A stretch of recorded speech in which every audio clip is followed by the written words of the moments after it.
Hola a todos. Buenas tardes, licenciado. Buenas tardes. Vamos a iniciar la clase de hoy. Disculpas por haber ingresado algo tarde, pero el tráfico está terrible. Llegar hasta allá, hasta acá es bien difícil. Nos toca ver como puntos que también van a formar parte o ingresarán van a ser evaluados en el examen del día lunes a las 12:30 de la tarde. Inicia y termina a las 3:30. Entonces hoy vamos a iniciar hablando de uno de los sujetos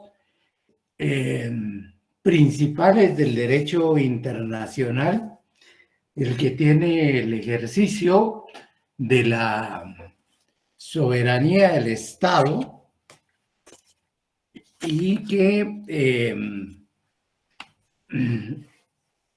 es el Estado en sí, es esa unidad política, social, jurídica, que está estructurada para dirigir a través de sus diversas instituciones, dirigir a la población, dirigir a los administrados, administrar la cosa pública y participar en el exterior, expresando la voluntad del Estado mismo. En ese sentido, entonces, hablaremos del Estado como un sujeto de derecho internacional. Veremos sus elementos, analizaremos su clasificación, luego entraremos a ver del Estado como tal, sus derechos, sus obligaciones, los convenios de carácter internacional que lo incluyen y que le dan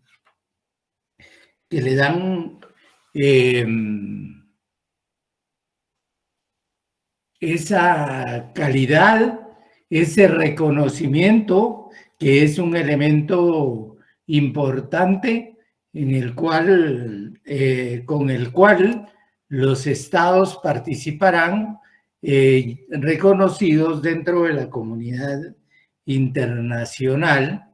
Vamos a ver las diferentes doctrinas que se relacionan con ese reconocimiento.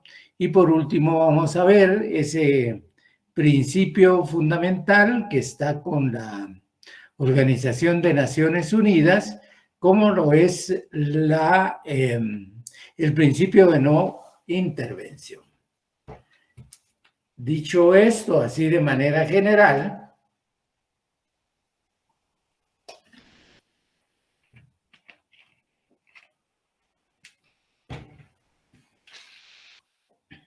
entremos a analizar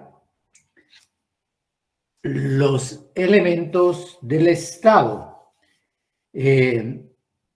donde están contenidos en la página 88 y 80 y 81 del libro del doctor, para que vayamos teniendo la lectura y la guía necesaria para este punto en particular. Se dice que el Estado, como les repetía, es una comunidad con una organización política común y un territorio. Y por supuesto,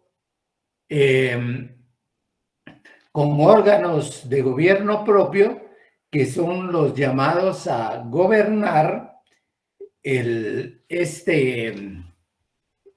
órgano de carácter internacional. Es quien va a ejercer la soberanía. Por eso se dice que es una organización política, jurídica, que está organizada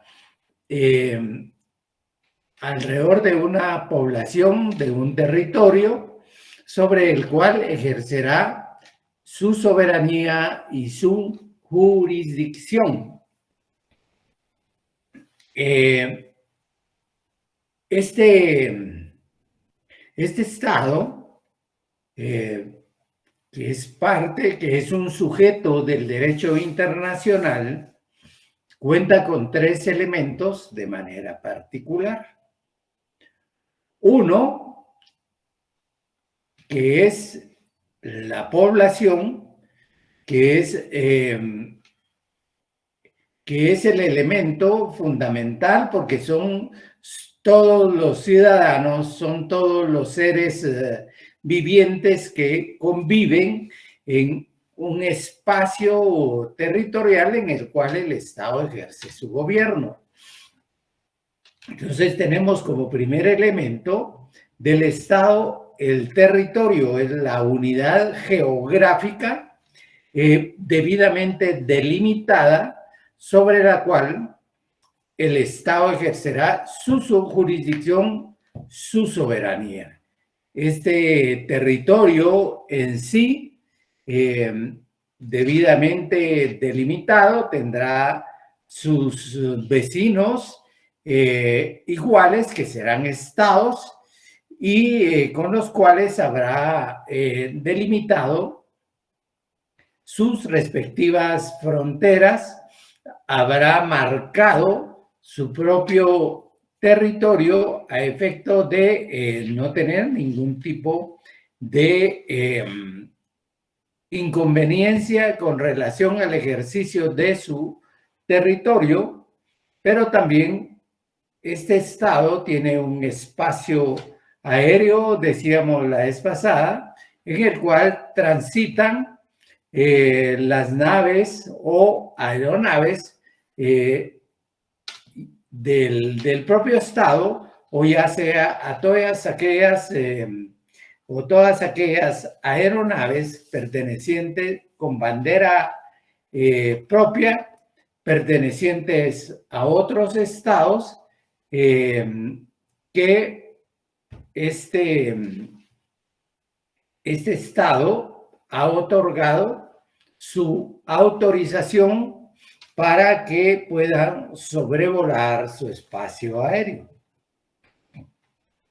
También como una unidad geográfica, política, con relaciones internacionales con otros estados, cuenta con una especie de mar en el cual ejerce soberanía y puede imponer su jurisdicción. De acuerdo a eso, entonces tendrá un mar territorial, tendrá su zona exclusiva en la cual podrá explotar sus lo que se obtenga del subsuelo yacente en el lecho marino. Entonces, de esa manera tenemos integrado este estado en particular, del cual hablamos que tiene un territorio como elemento importante. Luego tiene también este territorio del que hablamos, tiene una población integrada, ya decíamos, por todos los habitantes de las personas que se encuentren dentro del mismo. Y al efecto, la ley del organismo judicial así lo establece, que están sometidos a la ley guatemalteca todos los habitantes de la República de Guatemala y aquellas personas que se encuentren realizando actividades dentro del territorio nacional. Entonces, primer elemento, territorio; segundo elemento, población; y luego tenemos que esta población cuenta con un ordenamiento jurídico propio, en el cual, a través del cual ejerce sus funciones, sus competencias, y somete a todo aquel que se encuentre al margen de la propia ley. Es decir, entonces tiene un gobierno propio, que es el que se encarga de hacer efectiva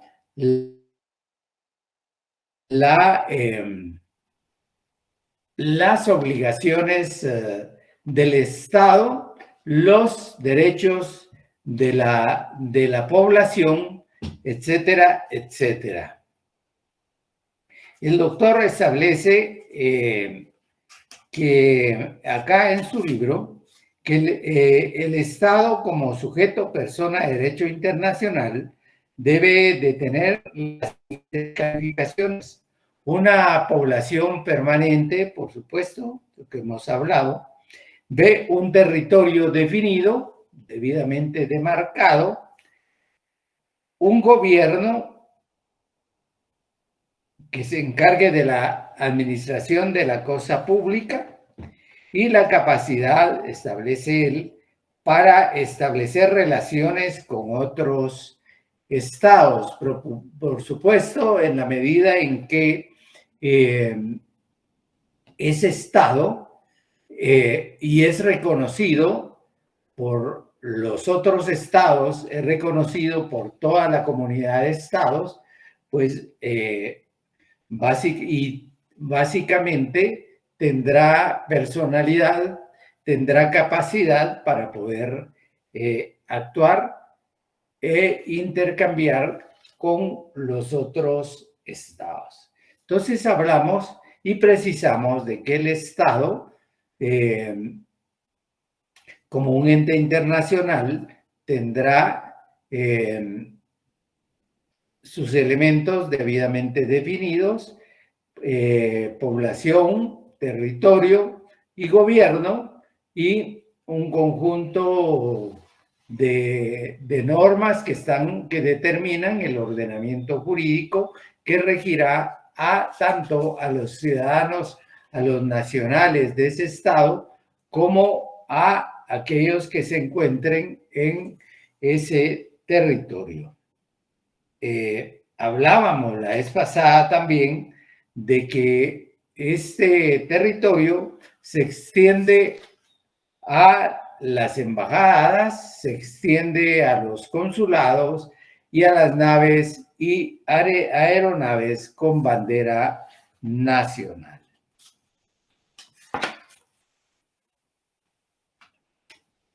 Veamos qué es la clasificación de los estados. Regularmente, para clasificar a los estados,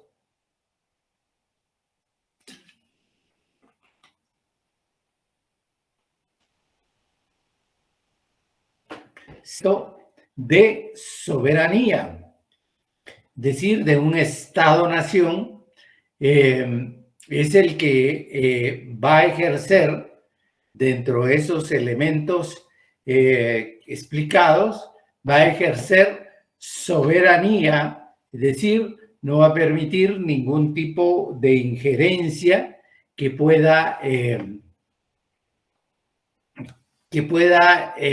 afectar los intereses de la nación, los intereses patrios, los intereses de los gobernados. Y parte del hecho de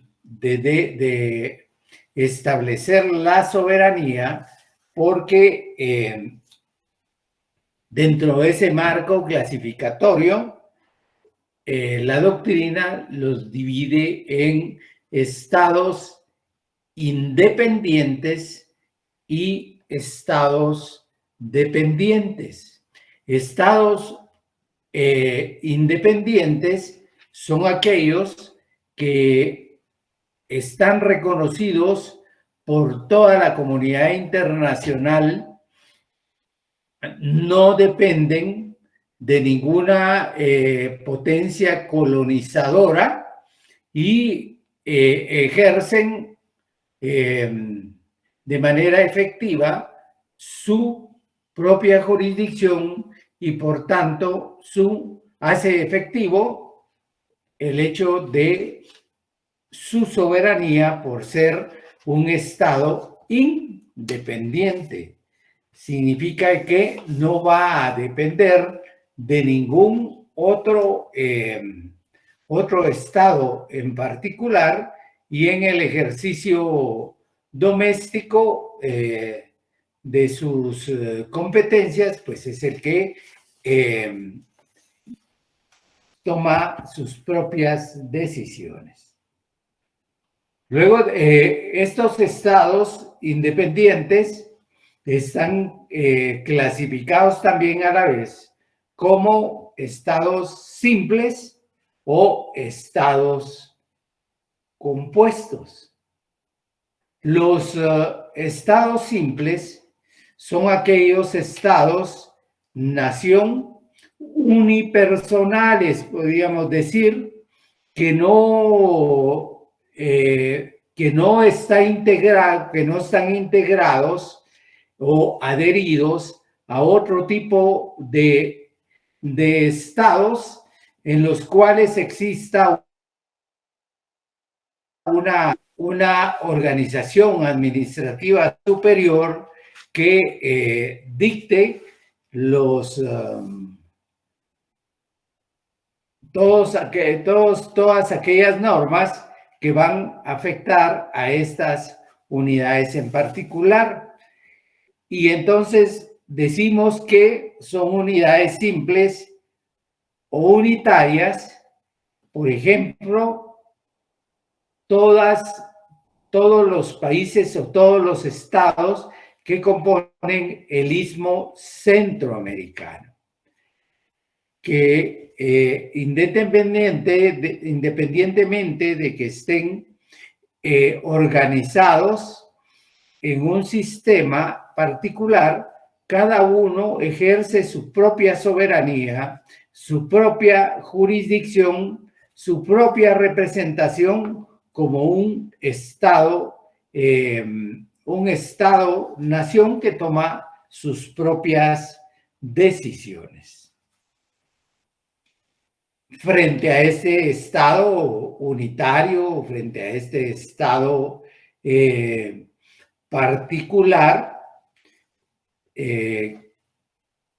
se encuentran aquellos estados que tienen en su territorio una diversidad de estados, y frente a esos estados una federación que es la que ejerce de manera colectiva la soberanía de cada uno de ellos.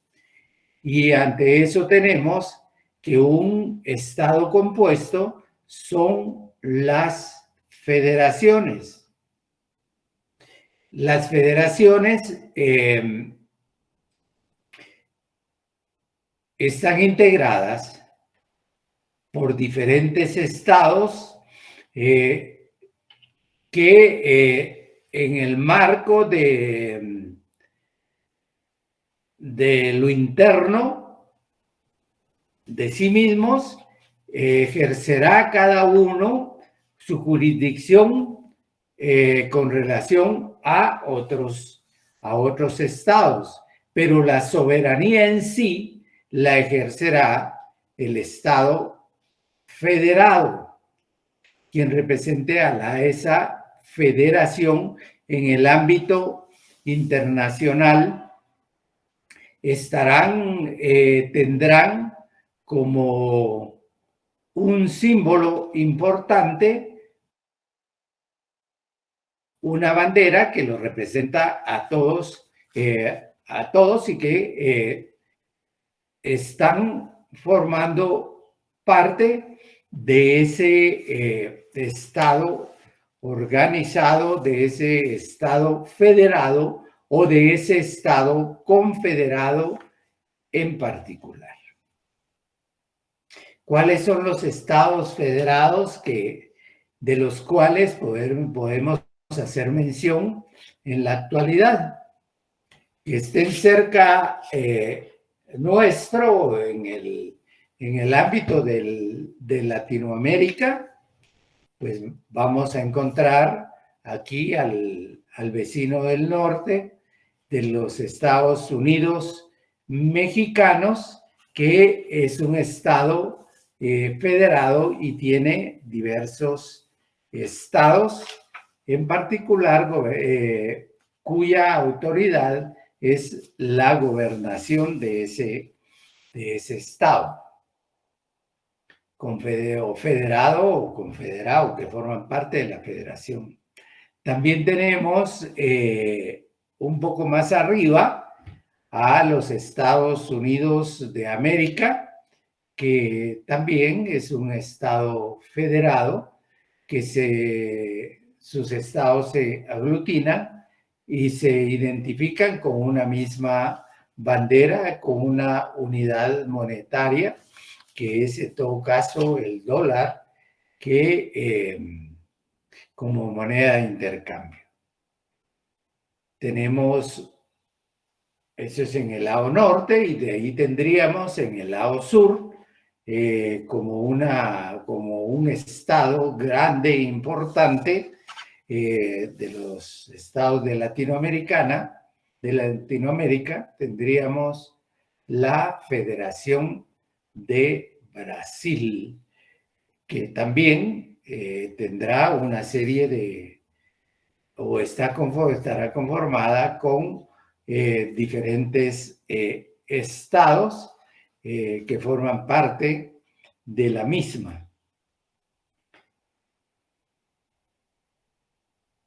En el lado de Eurasia tendríamos, en sustitución de lo que fue la Unión Soviética, tendríamos la Federación Rusa, que también está conformada con diferentes estados. Entonces, de acuerdo a esto, estos estados independientes pueden constituirse en estados simples o unitarios o en estados federados asociados.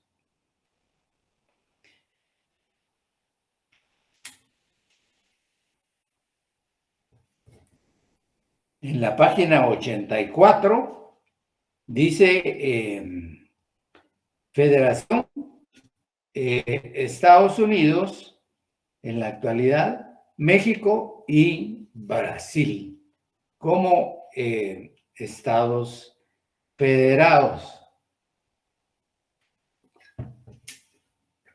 Luego, entonces estos se enmarcan también dentro de los estados independientes, toda vez que toman sus propias decisiones y ejercen jurisdicción, ejercen soberanía, están identificados con una misma bandera o con una moneda propia que los identifica. Luego tenemos los otros, que son los estados dependientes.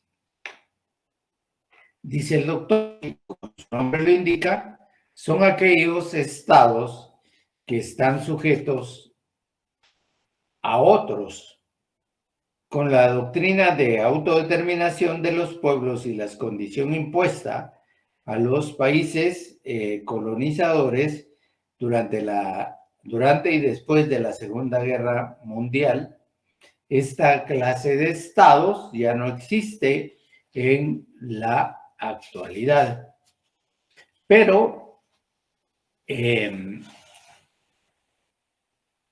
cuando se firmó en el Gran Palacio de Versalles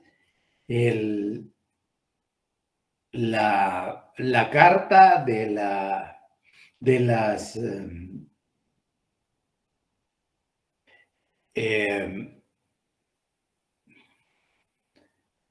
Sociedad de Naciones,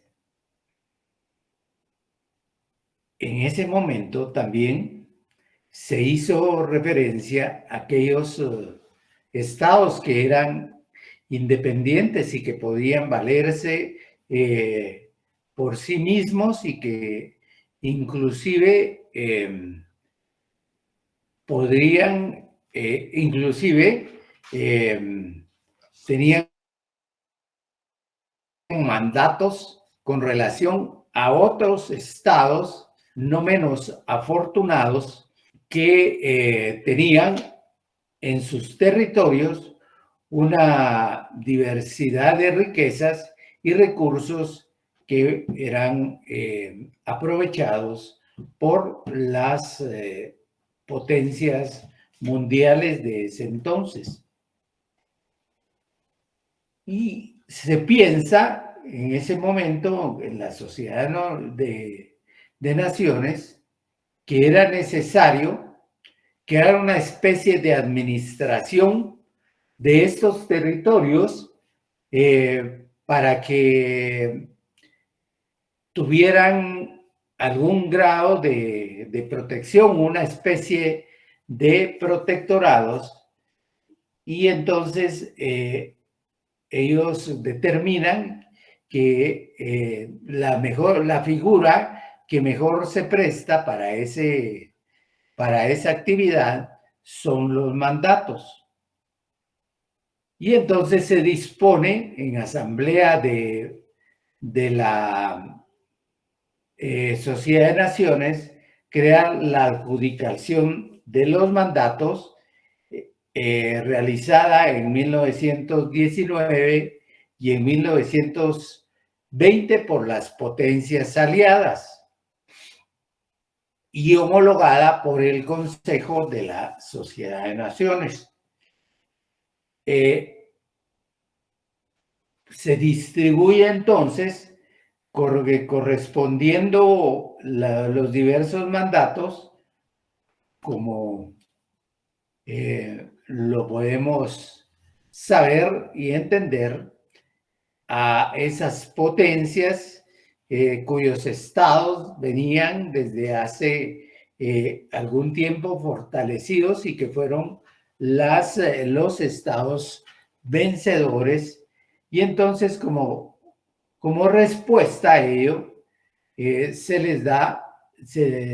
les adjudica mandatos a Francia, Gran Bretaña, Bélgica, Japón, Nueva Zelanda y la Unión Sudafricana para ese entonces.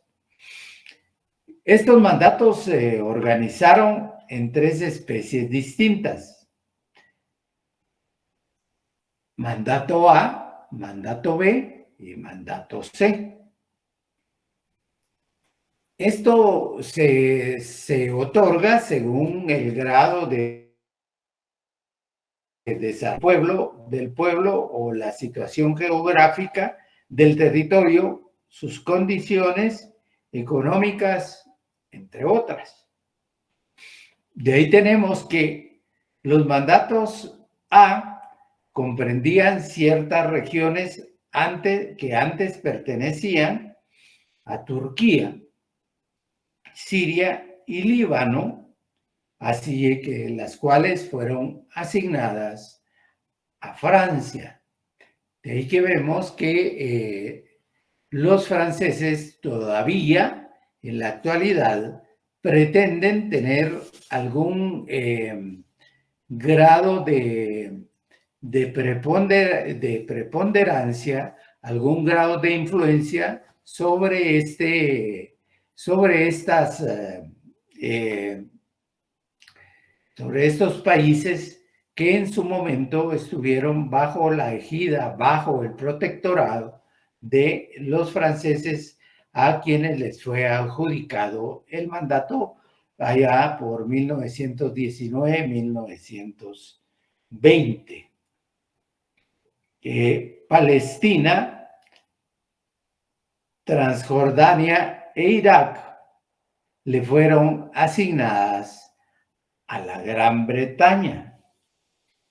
Y se trataba entonces de poblaciones, según se expresó, habían alcanzado tal desarrollo que su existencia independiente podía ser reconocida provisionalmente a condición de que la ayuda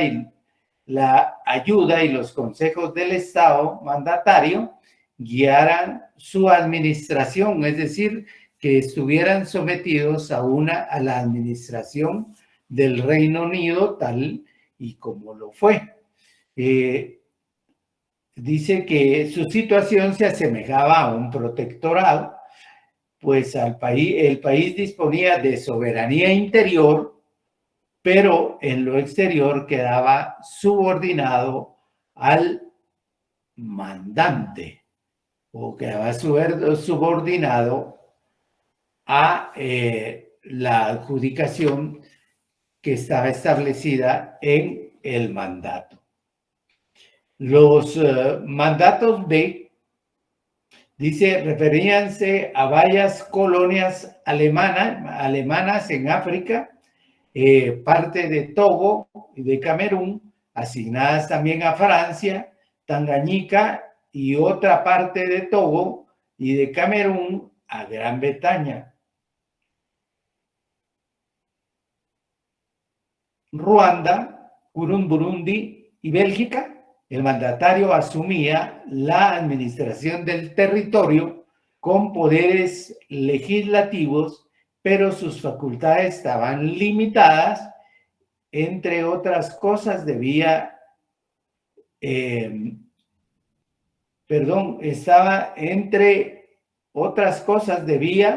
hacer desaparecer tan pronto como fuera posible la esclavitud. Eso es en los mandatos B. Y luego tenemos los mandatos C. Comprendían el territorio del sudeste africano, Nueva Guinea, Australia, Isla Nauru y Samoa Occidental. Esos le fueron adjudicados a Nueva Zelanda, en Oceanía, ¿verdad? Las restantes posiciones alemanas del Pacífico, situadas al sur del Ecuador, Australia, y las situaciones al norte, al Japón. Estos territorios debían ser administrados según leyes del Estado mandante. Debían ser debían ser administrados según sus leyes, y en lo demás su régimen era semejante a los mandatos de EB, solo que ahí el protectorado como que venía un tanto más dracónico, toda vez que prohibía las bebidas alcohólicas y entre otras. Entonces, tenemos como primer momento la concepción de esa idea que esos países débiles de conformidad a cómo pensaban los estados plenamente surgidos antes de toda de la guerra mundial, de los estados surgidos con la paz de Westfalia. Entonces, encontramos que estos estados robustecidos tenían la capacidad, según el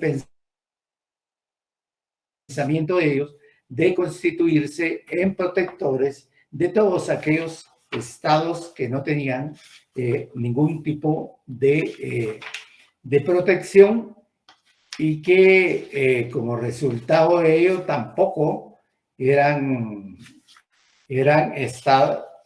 estaban reconocidos como estados y menos como estados independientes. Es a partir entonces con la creación a partir de la Segunda Guerra Mundial y su finalización con la creación de la Carta de las Naciones Unidas, que se crea un órgano encargado de la administración de todos aquellos estados que estaban en protección de este Consejo de Administración, el que se encarga del control y de la vigilancia que se les hace a las potencias colonizadoras a efecto de que fueran otorgándole cada vez más las posibilidades de ser estados independientes, de ser estados soberanos. Entonces, ese es el Consejo de las Naciones Unidas como un órgano específico que se encarga de la fiducia, que se encarga de la administración fiduciaria de este tipo de colonias que con el tiempo se fueron independizando y formando otros estados. Dice el doctor que esa clase de estados ya no existen en la actualidad, por lo que esta parte de la doctrina solamente conserva un interés histórico, académico. En esta categoría encontramos los vasallos, los protectorados, los mandatos de los que hablamos y los fideicomisos. Da una serie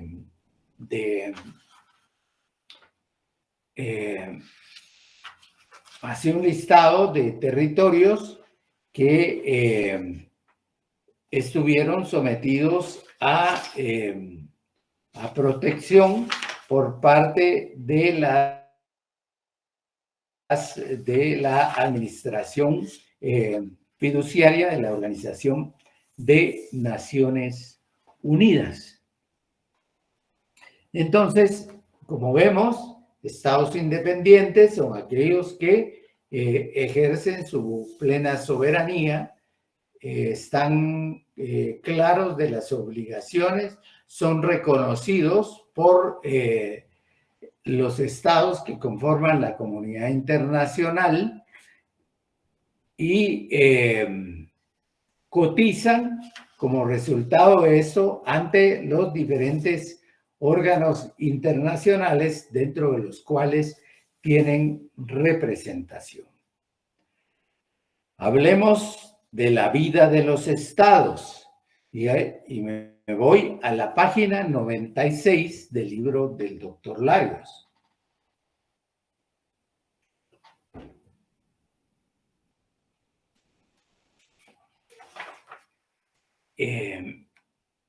Cuando nos referimos a la vida de los estados, vemos que en ese marco conceptual existen una serie de estados que vinieron organizándose y existiendo desde tiempos inmemoriales. Dice el doctor acá que entre estos estados podemos mencionar a la Gran Bretaña, a Francia, a España y a Grecia. ¿Por qué? Son estados que existieron a partir de la Paz de Westfalia y con anterioridad, pues básicamente ya venían desarrollando actividad internacional en las diferentes guerras en las cuales participaron. Otros estados, dice, nacen a la vida internacional por asentamientos, consistente en el asentamiento espontáneo de una comunidad de personas con intereses, tradiciones comunes en un lugar considerado como tierra de nadie, terra nullius, es decir, un territorio no reclamado. Se asentaron en esos territorios, los cuales no estaban reclamados por ningún otra comunidad o por ningún otro estado, y como tal en el mismo crecieron y establecieron sus leyes, sus normas, y a partir de ese entonces se proyectaron a la comunidad internacional. También dice el doctor que existen los estados por nacimiento, por los estados por emancipación, por liberación, como fue el caso de los estados americanos, y lo es de las antiguas colonias inglesas, francesas, portuguesas, belgas, holandesas, etcétera, etcétera, etcétera.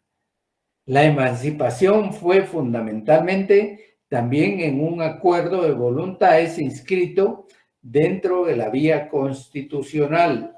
Por ejemplo, el caso de las antiguas colonias inglesas.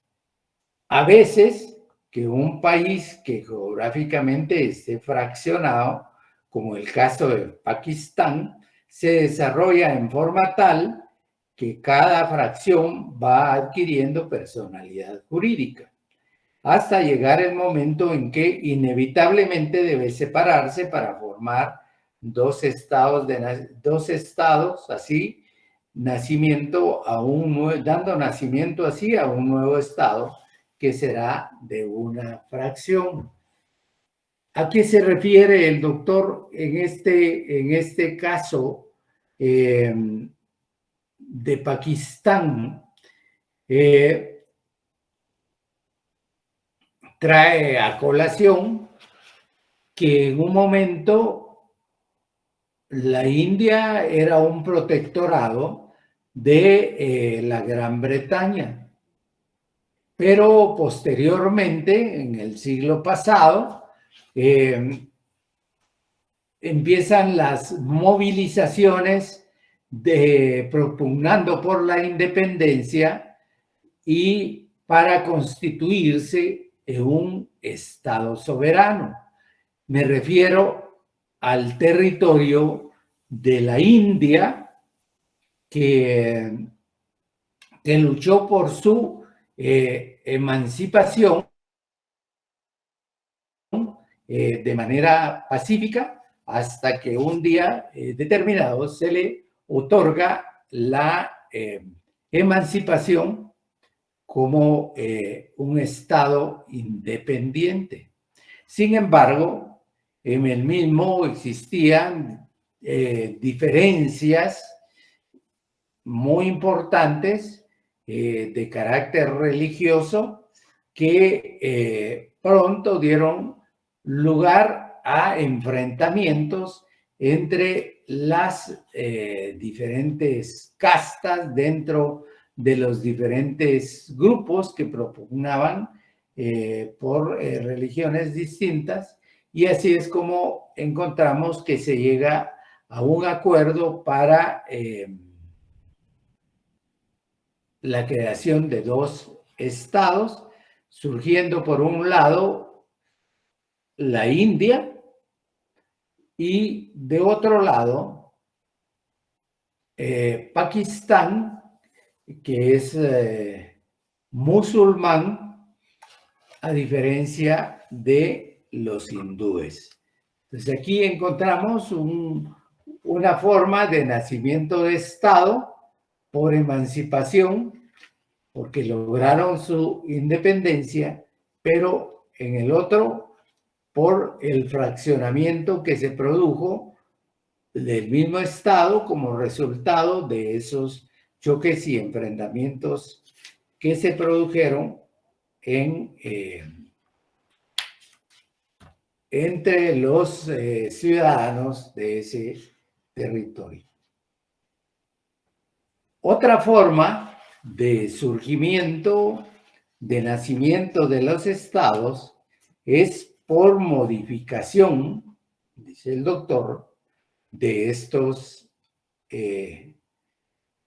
órganos que tienen vida internacional y que crean nuevos entes soberanos. Dice, los estados pueden también sufrir modificaciones. Dichas modificaciones a veces afectan la personalidad internacional total, transformando su estatuto jurídico, por ejemplo, en la unión real, que encontramos aquí la unificación de títulos de monarcas, de reyes, que representan distintos territorios, pero en la medida en que llegan a situaciones de interrelacionamiento de ellos, provocan modificaciones en estos estados. O bien, dice, perdiendo parcialmente su independencia, como el caso de la formación de federaciones, protectorados u otros. Es decir, los estados federados, como tal, perdieron soberanía. Y en otras ocasiones, las modificaciones no afectan su personalidad internacional, pero produce en su interior un cambio sustantivo de estructuras políticas. Por ejemplo, el caso de Francia, que ha atravesado a la fecha por 5 etapas republicanas, o bien el de España, que de república pasa a ser monarquía, o el de Grecia, que de monarquía pasa a ser república. O en el caso de la tierra de Bosaka I, que son ejemplos del doctor, que se convirtió en imperio. En Brasil también se llamó a un plebiscito que se convirtió, se llamó a un plebiscito para que los habitantes escogieran la estructura política que deseaban para el Estado. La república, y de república pasó de imperio a reino, a régimen parlamentario puro, y al final escogieron la república. De esa manera se van modificando también en el transcurso de su propio desarrollo histórico los diversos estados.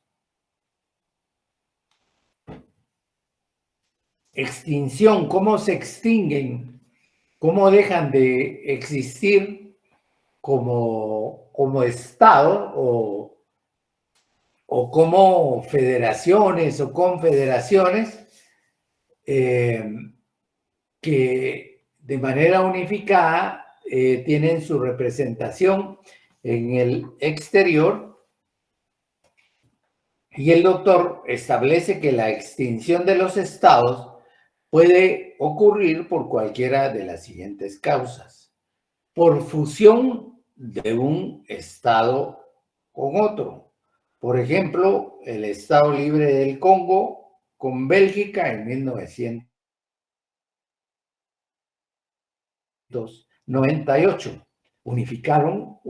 Llegaron al acuerdo entre estados de unificar el territorio, de unificar todas las opiniones de la población para formar un nuevo estado.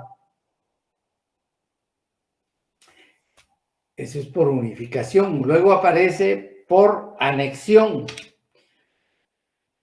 Dice Corea por Japón en 1910. Generalmente este último caso proviene de guerras. Luego la otra es por fraccionamiento de un estado en varios estados. Tal el caso, él señala acá un caso cercano, inmediato, que nos afecta a nosotros de manera particular, como es Centroamérica en 1838, que dio lugar a las repúblicas centroamericanas actuales. Se disolvió la Federación Centroamericana y dio lugar a que cada república asumiera sus propias decisiones como un estado propio. También el caso de la Unión de Repúblicas Socialistas, dice, soviéticas, que dio lugar a nuevos estados. Eso lo encontramos allá por el Asia Central, donde existen enfrentamientos todavía como resultado de esas separaciones entre Armenia, Azerbaiyán, Bielorrusia, Moldavia, Tayikistán, Turkmenistán, Ucrania, Uzbekistán y Rusia, que todavía vamos encontrando ahí, derivado de los reclamos, derivado de la guerra, vamos encontrando la modificación también del territorio de cada uno de estos estados que surgieron de la extinta Unión. Vemos los problemas que se producen entre Armenia y Azerbaiyán, el problema que existe entre la Federación Rusa, Ucrania y la OTAN y la Unión Europea, en donde Rusia ya prácticamente ha liberado una parte del territorio de Ucrania. Luego establece que se pueden modificar o se pueden extinguir por fraccionamiento de un estado y su anexión posterior por otro estado circundante, por ejemplo, Polonia entre Austria y Prusia y Rusia. Esto como que era parte de una especie de unificación de cada uno de estos estados. Y por conquista, cuando un estado, generalmente en forma cruenta, adquiere un nuevo territorio que era independiente. Eso se produce a través de una invasión y el invasor se queda con los territorios del invadido. Dentro de ese marco también tenemos la sucesión de estados que se produce cuando una persona internacional, el doctor, ocupa el lugar de otra persona internacional a causa de ciertos cambios en las condiciones de esta última. Se puede dar en dos formas: sucesión universal y sucesión parcial. En la universal desaparece el estado absorbido, y en la parcial, en este caso, puede suceder de diferentes maneras, porque se independiza una parte de un estado, y aquí da un ejemplo: un estado se separa de la Federación Estadounidense, como fue el caso de Texas, y como también se está tratando de hacer en Canadá por parte de Quebec. Luego, porque una persona internacional adquiere parte del territorio de otro estado, como el caso de los Estados, fue el caso de Estados Unidos con Alaska. Ahí se produce a través de una transacción, a través de una venta, por la cual Rusia vende el estado de Alaska a los Estados Unidos. Y porque un estado soberano pasa a formar parte de una federación o se somete a un protectorado. La sucesión de estados da lugar a problemas interesantes desde el punto de vista jurídico, y él menciona con relación a la nacionalidad, cuál es la nacionalidad que va a corresponder a los habitantes del territorio que se anexa o del territorio que es absorbido. Surge una nueva nacionalidad. ¿Qué hacer con los inconformes?, establece el doctor. Pregunta. Generalmente se fija un tiempo límite para que los inconformes opten por la nueva nacionalidad o emigren al lugar de su elección, a condición de que el estado escogido los acepte. Fue el caso de Guatemala y México al zanjar la cuestión de Chiapas y Soconusco. Unos querían ser mexicanos y otros querían ser guatemaltecos. Y también en el caso de los nuevos estados surgidos de la desintegración de la URSS. ¿Qué sucede? Este sí es un elemento sustancial e importante con respecto a los tratados que han sido adoptados por el estado que absorbe y el estado que se separa. Dice, ¿qué sucede con los tratados? Regularmente se distingue entre varias clases de tratados. Y este es un elemento importante. Los tratados políticos generalmente desaparecen, aunque aquellos referentes a la extradición son sujetos de discusión. Lo mismo los referentes a los límites de derechos. Esos no desaparecen. Permanecen y están sometidos a un estatus determinado.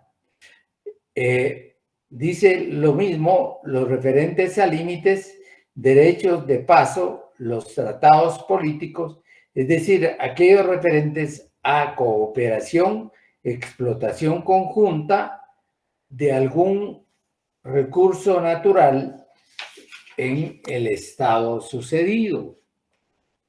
Subsisten porque son en su propio interés. El caso de los estados surgidos de la desintegración de la URSS, dice, es interesante porque aquí había tratado sobre cuestiones militares, desarme, representación en el Consejo de la ONU, etc. Y en tal caso, para arreglarlos hay que tomar en cuenta criterios no estrictamente nacionales, sino también internacionales y la realidad del Estado de Derecho. Las deudas son otras. ¿Quién va a absorber las deudas? ¿Quién va a pagar las deudas? El tiempo resuelve el problema de la legislación y en cuanto al Poder Judicial, los fallos pasan como cosa juzgada en cuanto a los juicios de trámite. Veamos el otro aspecto que afecta a los estados, y este es que se refiere a los derechos de los estados. Dice, tienen derechos y obligaciones frente al derecho internacional. En 1933, en Montevideo, durante la 7ª Conferencia Internacional Americana, se firmó la primera convención sobre derechos y deberes de los estados, la cual en su parte conducente estableció,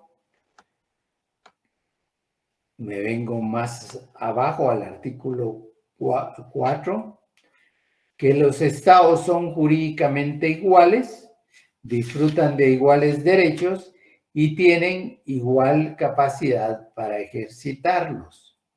El artículo 5, los derechos fundamentales de los estados no son susceptibles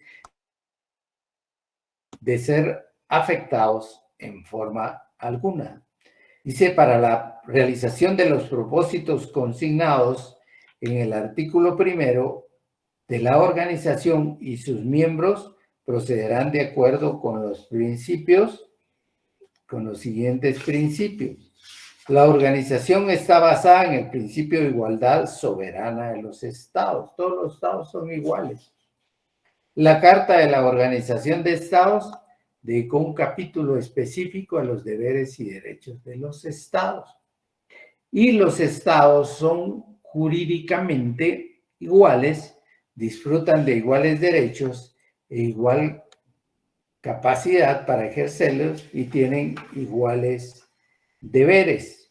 Dentro de estos hace referencia al derecho a la independencia y a ejercer su jurisdicción. Ya vimos en la clasificación de estados, estados independientes, estados dependientes, los estados independientes con derecho a su independencia y a ejercer la jurisdicción. Derecho a la conservación y a la defensa. Si lo vamos a leer, dice que tiene derecho a armarse, lo cual se ha llevado a cabo a extremos peligrosos o ha llevado a extremos peligrosos hoy en día, produciéndose carreras armamentistas entre las grandes potencias industriales, militares, económicas y quienes en la actualidad tratan de regularlo por medio de tratados. En algunos casos, en la actualidad, han dejado en suspenso tratados de regulación de armas nucleares importantísimos para mantener la paz y la seguridad mundial y detener de alguna forma a estas grandes potencias productoras de armas. Derecho a controlar, dice, derecho a controlar la criminalidad, de controlar a los extranjeros que ingresan al territorio. Derechos a la igualdad, ya lo establecimos. Derecho al respeto mutuo y no agresión entre los estados. Derecho a la comunicación, a libre tránsito de navegación en alta mar y el caso de paso inocente en el mar territorial. Dijimos que el Estado tenía dentro de su circunscripción un mar que, de conformidad con la Convención de los Derechos del Mar, se le denomina mar territorial. Y ese mar territorial tiene algunas normas que permiten a las personas, a los buques, a las naves, a los barcos de bandera diferente, poder surcar esa parte del mar territorial haciendo uso a lo que las normas le denominan derecho al paso inocente. Pero este derecho al paso inocente está sometido a condiciones importantes que se desarrollan y se han